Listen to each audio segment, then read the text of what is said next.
I got into triathlon. Well, okay. First of all, Whoa. how we both got into triathlon.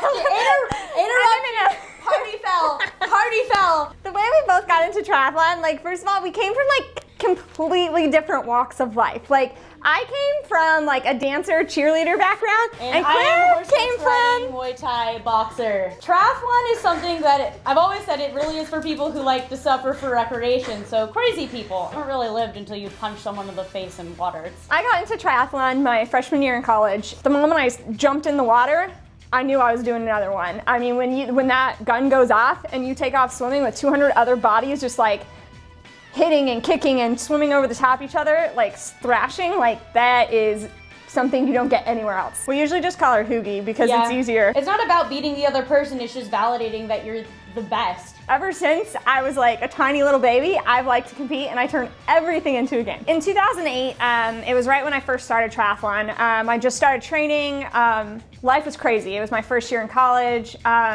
Slowly I started to just get worn down. I was really tired, I was getting sick all the time. I had these like headaches that were just like unimaginable. I thought my head was going to pop off most days. And I was eventually diagnosed with Chiari malformation 2 and basilar invagination. My brain was falling out of my skull and into my spinal column, so it was compressing both my brain and my spine. I'd stop breathing at times and just pass out. I finally had surgery on my skull, my spine, and my brain.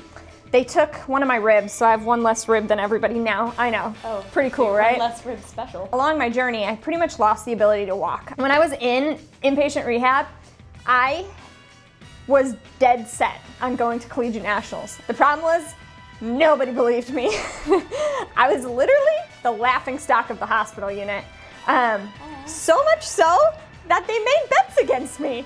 Literally, they made bets against me.